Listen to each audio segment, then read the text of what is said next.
Shalom, shalom, Achim, shalom, shalom, Achot.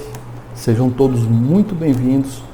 Hoje nós vamos estudar a nossa Parashá, capítulo 25 do livro de Shemot. E nós começamos essa Parashá já com uma pergunta. Por que eu nasci? Por que eu existo? Qual é a minha missão? Essa é uma pergunta que todo ser humano faz, independente da sua religião, nacionalidade, cultura. Todo mundo faz essa pergunta. E no livro de Bereshit, da nossa Torá Kadosh, nós temos o mistério da criação. Mas afinal de contas, por que nós fomos feitos?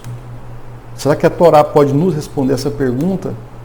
E nós poderíamos dar as mais diversas respostas, respostas filosóficas, respostas religiosas, respostas científicas, mas eu quero, nesta Parashá, me fixar num ponto específico da criação.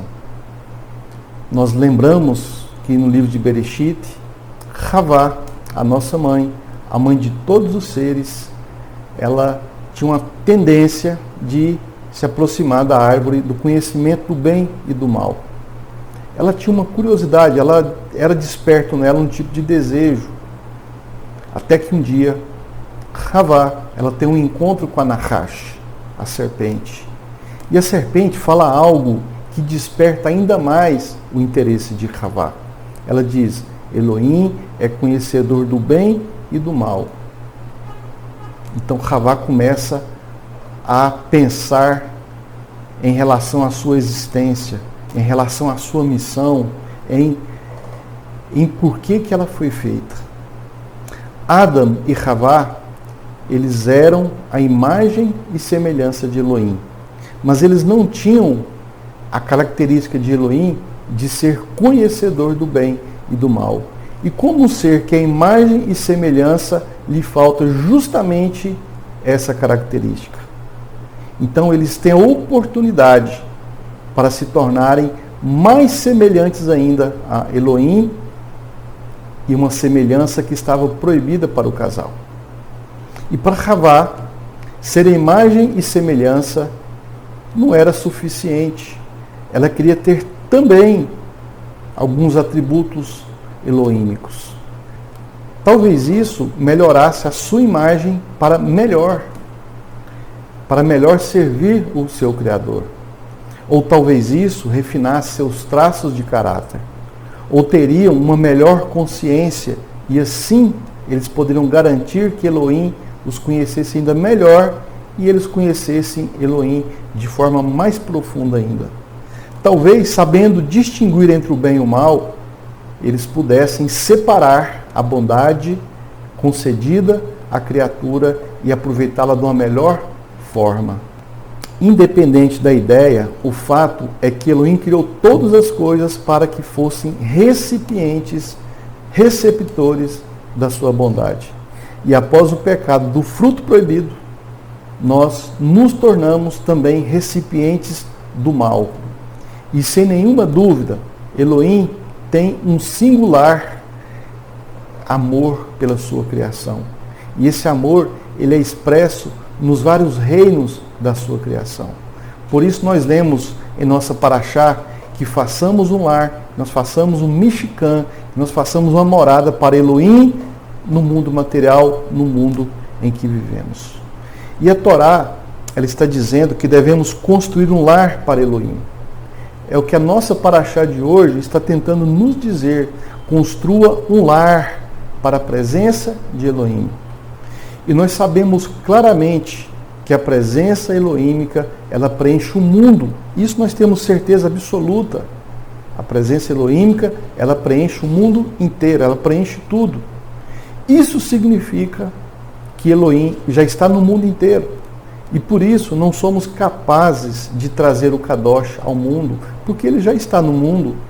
Mas o fato complicador é que mesmo Elohim estando no mundo, é considerado que ele pode não estar na casa dele.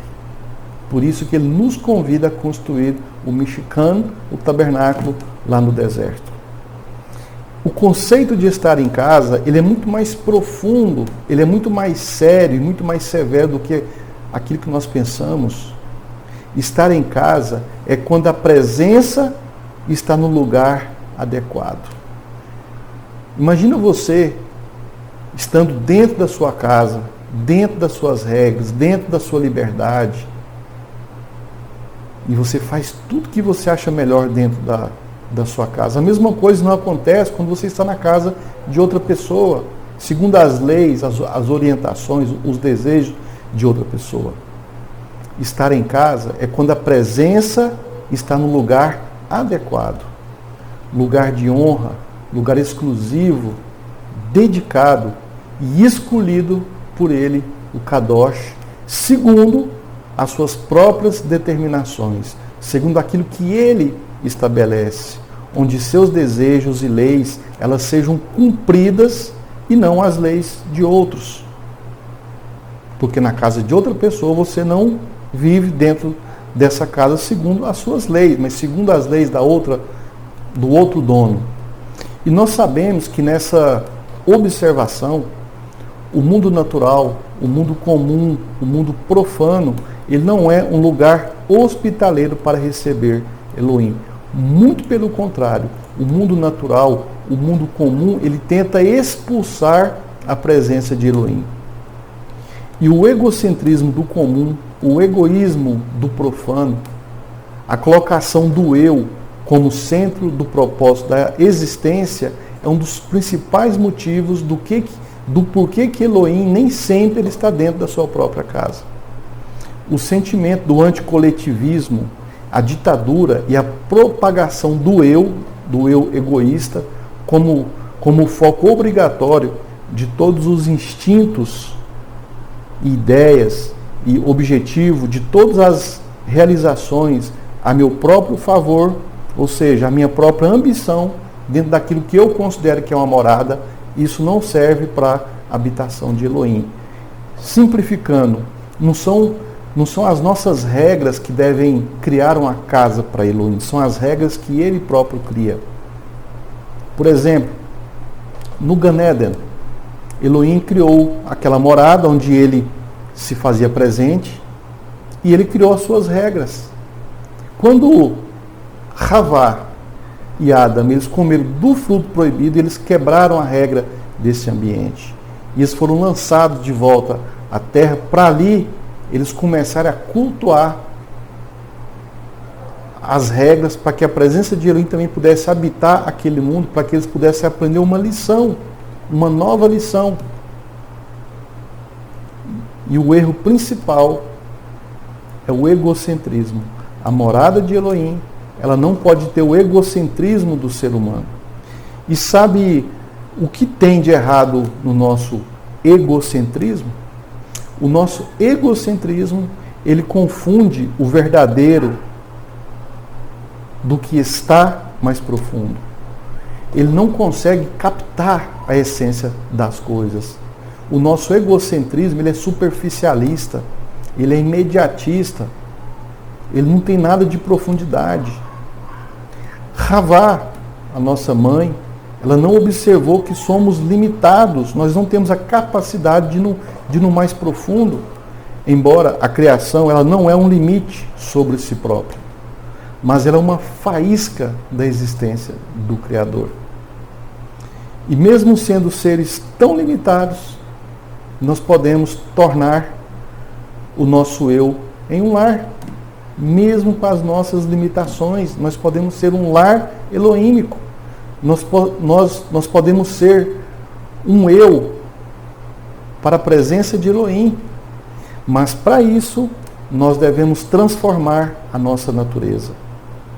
Quando Havá misturou o bem e o mal, Elohim, o Kadosh, ele não mais habitou entre eles. E agora no livro de Shemot, capítulo 25, Elohim diz: construa uma habitação no meio de vocês para mim. Então é nós que temos que nos adequar a Elohim, não Elohim se adequar ao nosso gosto. Então, diante de tantas moradas, de tantos israelitas ali no deserto,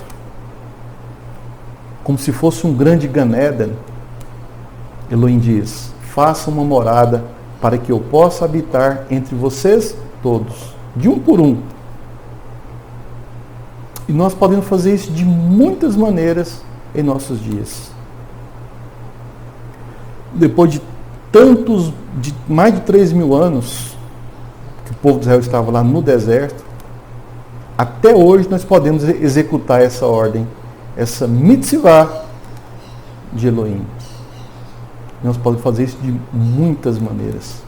Por exemplo, quando nós transformamos algo comum e o tornamos exclusivo para o serviço elohímico, nós estamos efetuando essa transformação. Então, quando Elohim diz: façam tzitziot, e ele dá um modelo que deve ser feito, e usem nos 4 cantos de suas roupas uma linha branca e uma linha azul. Ela é simplesmente uma linha, ela pode ser usada para qualquer coisa, mas quando aquela linha ela é trabalhada, ela é transformada em tzitzit, e você usa ali aquelas franjas em sua roupa, você está transformando algo que era comum em exclusivo para o serviço elohímico. Isso, você está efetuando uma transformação, você está criando um lugar para habitação de Elohim.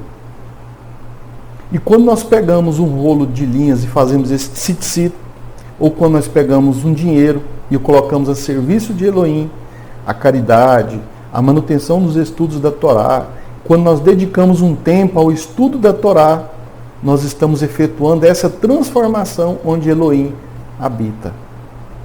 Então, simplificando, quando eu pego algo que é de uso comum e transformo para o uso de Elohim, para servi-lo, eu estou efetuando essa transformação e criando uma habitação para a presença de Elohim. E uma coisa, por exemplo, que a gente pode usar como exemplo, é o ouro. O ouro, qual é a vantagem do ouro debaixo da terra, debaixo da pedra, debaixo de uma montanha?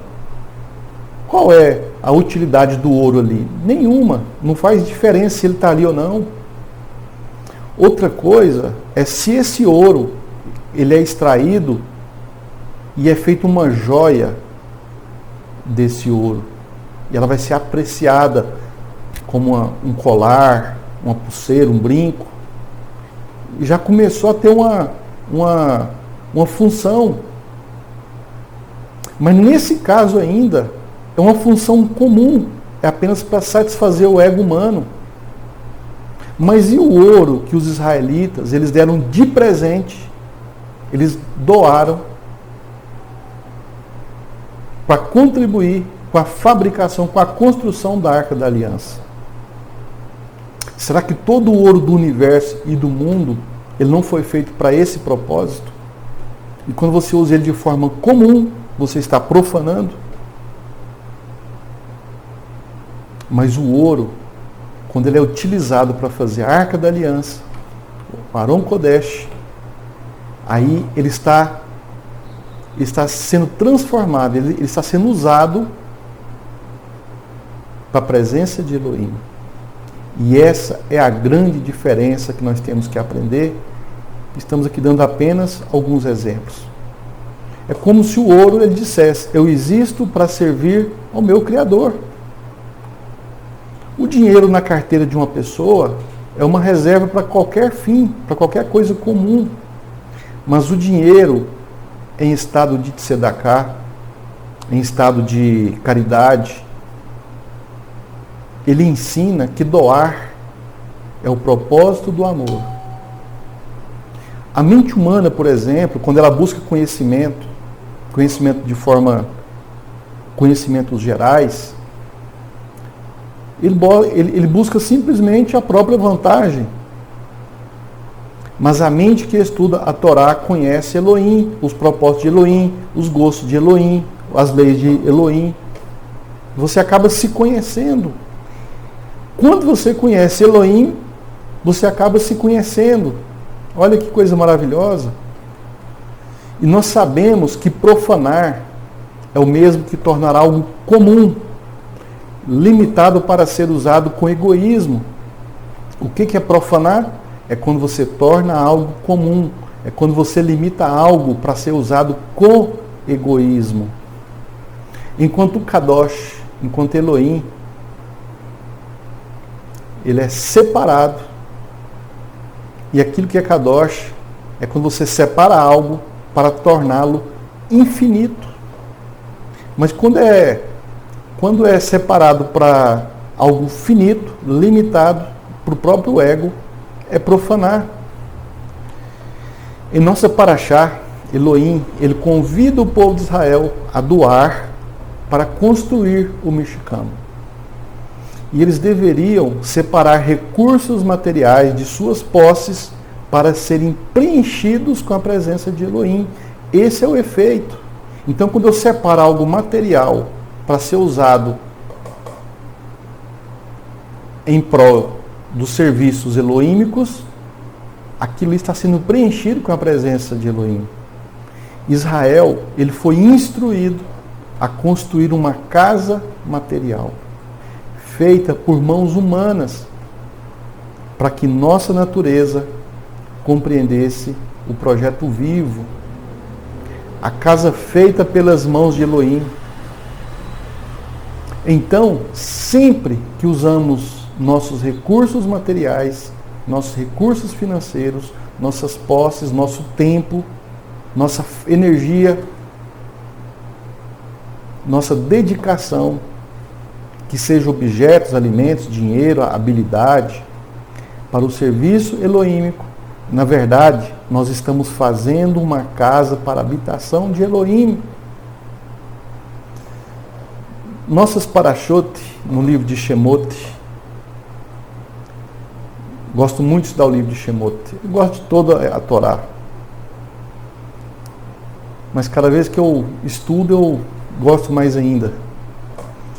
Nossas parashot, nossas porções do livro de Shemot, aborda de forma muito longa a construção do Mishkan.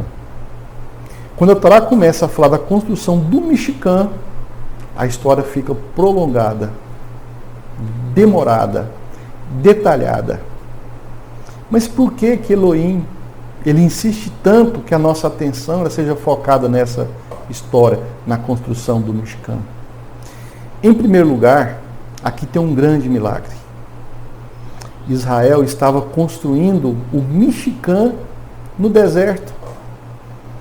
O deserto é um lugar onde não tem matéria-prima disponível. E quem disse que as ordenanças de Elohim dependem da nossa capacidade em ter recursos? Não depende. Muitas leis da Torá, elas estão contidas em uma única letra, ou algum espaço, ou alguma frase. A Torá normalmente não fala muito. Ela é muito resumida. Mas em relação à construção do Mishkan, ela não economiza palavras. Por 3 vezes, pelo menos, a Torá lista os 15 materiais. Só para vocês terem ideia. Por 3 vezes, pelo menos, a Torá, ela lista, ela conta os 15 materiais que são utilizados na construção do Mishkan. Os móveis, por exemplo, eles são relatados 8 vezes na Torá. E cada detalhe é cuidadosamente registrado. Tamanho, cor, material, como que era para ser feito, o tamanho, tudo. Desde as paredes, as cortinas, o teto. Mas por que tanta repetição? Por que tanto detalhe? Por que o Criador está chamando a nossa atenção para isso? Nada menos que 13 capítulos da Torá são escritos para falar desse tema e de tudo que envolve essa construção e o serviço que deve ser realizado ali. Nada menos do que 13 capítulos. Como construir e como fazer. Só para ter uma ideia, a Torá ela só usa 3 capítulos para falar da criação do universo. Mas ela usa 13 capítulos para falar da construção do Mishkan. É um exagero insistente na busca da nossa atenção. É um exagero insistente de Elohim na busca da nossa atenção para esse assunto. E a maioria das pessoas sequer tem essa noção. Elohim, ele está nos dando um modelo inicial de seu plano. Ele está facilitando a resposta à nossa pergunta. E a partir desse projeto, da execução do serviço elohímico, ele deverá seguir esse modelo. Se eu quero executar o serviço elohímico, o Avodá Elohim, se eu quero ser um servo do Todo-Poderoso, eu devo seguir esse modelo. Porque ele aqui insiste de como que isso é feito. E ele fala, não imitem os outros povos, não copie o costume dos outros povos, a cultura, a religião, as tradições, os hábitos. Não copie. Eu te dou aqui o modelo completo. É assim que Israel deverá se comportar. Não importa onde more, em que geração, em que tempo, em que nação. De toda forma, Israel tem tudo para se comportar como Elohim deseja. Ali vai ter que os que trabalham para construir e os que trabalham a contribuição, ali vai ter tudo.